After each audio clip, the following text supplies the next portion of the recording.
politika se svodi na jednu drugoligašku politiku koja Hrvatsku neće nigdje odvesti.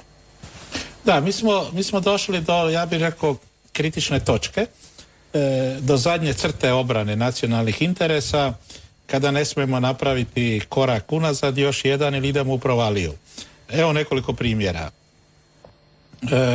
Agresija na Vukovar, mjesecima je bombardiran grad, tisuće i tisuće granata, srušene u temeljima, ubijeni brojni ljudi. Kada je zauzet Vukovar, okupiran, onda su odvedeni ljudi u logore, onda su masovno likvidirani na Ovčari i drugdje.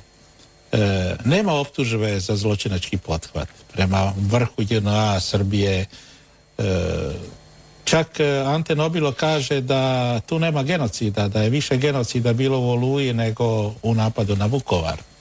A to je čovjek iz Hrvatske, kojemu je medijski prostor bio jako otvoren kao i mnogima drugima. S druge strane imate slučaj sa Kninom. Knin, nekoliko kuća je srušeno, on je oslobađan od hrvatske vojske i sada je nastao problem topničkih dnevnika. Gotovina sjedi u zatvoru, nema i dokaza protiv njega i onda, kao što si rekao, moraju izmisliti da nema nekih topničkih dnevnika da bi ga optužili na bazi onoga čega nema. Jel? I sad danas u jednim novinama ima jedan čovjek koji piše, ja nisam mogao sebi doći, kako je Hrvatska talac Gotovine. Istok tog Gotovine koji je došao braniti Hrvatsku, koji je vrlo zaslužan uz predsjednika Tuđmana da smo oslobodili Hrvatsku, koji je kao general sprečavao svaki zločin, koji je bio pravi profesionalni vojnik i domoljub. On je žrtvovan, on sjedi u zatvoru, njega se želi proglasiti i staviti u rang sa Karadžićem i Mladićem, a teze o krivnji Gotovine stalno dolaze iz istih struktura iz Hrvatske. Pa to je, mislim, prvo treba reći otvoreno da je Gotovina talas hrvatske politike. Takve koje ne obrnuto. Drugo, vi imate uvijek tih jedno 5 do 10 tih novinara koji su na platnom spisku bilo haškoga tužiteljstva ili sličnih organizacija koje su financirale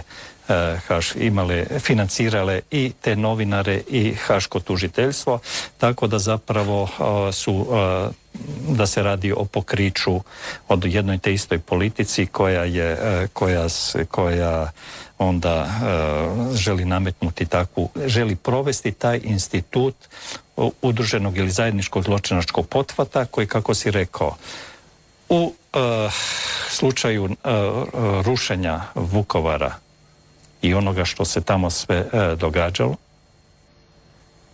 malo će ljudi reći da u županiji Vukovarsko-srijemskoj županiji ukupan broj žrtava je kao što je i na Srebrenici bilo, samo se to ne spominje na taj način. Drugo, da taj institut udruženog zločinačkog pothvata kad se radi o Bošnjacima ne vrijedi, tako da je Sefer Halilović oslobođen odgovornosti za zločine koje su počinjeni nad civilima u Grabovici, nad Hrvatima, gdje uopće nije bilo nikakvih sukoba, nego su pobijeni na pravdi Boga tamo ljudi od strane bošnjačkih snaga. Kaže, on je oslobođen, ali kaže nije imao efektivne kontrole nad tim postrojbama, bio je načelnik glavnog stožera, dok za razliku tako da